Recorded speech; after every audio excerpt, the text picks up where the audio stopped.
రామతత్వం ఎవరికి తెలుసు అని పరమేశ్వరుడికి ఒక్కడికే తెలుసు. శివతత్వం ఎవరికి తెలుసు అన్నారు, రామచంద్రమూర్తికి మాత్రమే తెలుసు. ఎందుకనే పరోక్ష ప్రియావై దేవాహ అని చెప్తున్నది. శివాలయానికి వెళ్ళినప్పుడు రామనామం చెయ్యాలి, రామాలయానికి వెళ్ళినప్పుడు శివనామం చెయ్యాలి. శివాలయంలో శివనామం చేస్తే ఆయన విసుక్కుంటాట, వీడెవడరా మా ఇంటికి వచ్చి నన్ను మోసేస్తున్నాడు, ఏమే పార్వతి వాడికి ప్రసాదం పెట్టి పంపించు అంటాడు.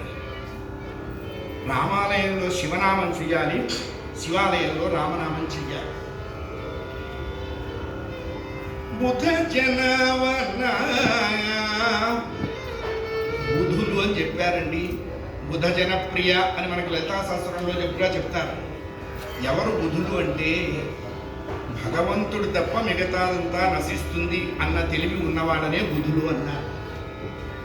అజవందిత శ్రితచందన దశతురంగ మామవ. ఈ మామవ అన్నది క్రియాపదం, అక్కడ తెలుస్తుంది. అప్పటి వరకు ఇది సంస్కృతమో తెలుగో మిక్సడ్ లాంగ్వేజో మనం ఐడెంటిఫై చేయలేదు. దీక్షితుల వారి సంస్కృతం చాలా కష్టం. అందుకనే శ్యామశాస్త్రి గారి రచన ఎలా ఉంటాయన్నారు, కదళీ పాకంలాగా ఉంటాయండి అన్నారు, అరటిపండు జ్యూస్ లాగా.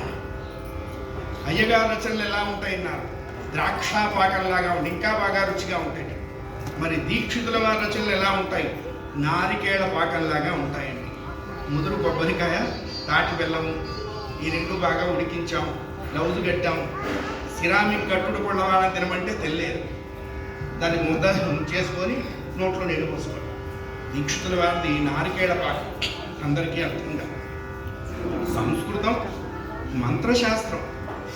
ముత్తుస్వామి దీక్షితుల వారు 40 రోజులు తిరుత్తణిలో సుబ్రహ్మణ్యేశ్వర స్వామి ఉపాసన చేస్తే ఆ 41వ రోజు ఉదయం సుబ్రహ్మణ్యేశ్వర స్వామి ఒక ముసలివాడి రూపంలో వీరికి ప్రత్యక్షం అవుతారు. అందుకనే 6 సుబ్రహ్మణ్య క్షేత్రాల్లో తిరుత్తణి క్షేత్రం గొప్ప క్షేత్రం. దీక్షితులు కళ్ళు తెరువు అన్నారు.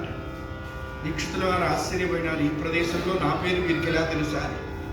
నేను నీకు పరీక్ష పెడతాను, గెలుస్తావా అని అడిగారు ఆ ముసలివాడు. తప్పకుండానండి, మీ అనుగ్రహం ఉంటే గెలుస్తాను అన్నాడు. నువ్వు కళ్ళు మూసుకో, నోరు తెరువు, నీ నోట్లో నేను ఓ పదార్థం వేస్తాను, పదార్థం ఏంటో కళ్ళు మూసుకొనే చెప్పాలి అన్నారు. తప్పకుండానండి అన్నారు. దీక్షితుల వారు కళ్ళు మూసుకొని నోరు తెరిచారు. ఈ వృద్ధుడు ఓ పదార్థం వేశాడు. ఇది ఏంటి అని అడిగాడు ఆయన. ఈయన కళ్ళు మూసుకొని పటిక బెల్లం అని చెప్పారు. పటిక బెల్లమే పడ్డది. కళ్ళు తెరిచేటప్పటికల్లా ముసలివాడు లేరు. ఎవరా ముసలివారు? ముత్తుస్వామి దీక్షితుల వారిని అనుగ్రహించడానికి వచ్చినటువంటి ఆ తిరుత్తణి సుబ్రహ్మణ్యేశ్వర స్వామి. ఆయన పటిక బెల్ల రూపంలో ఏమి ఇచ్చారో అన్నారు, కవితా శక్తిని, వాక్ శక్తిని ఇచ్చారు.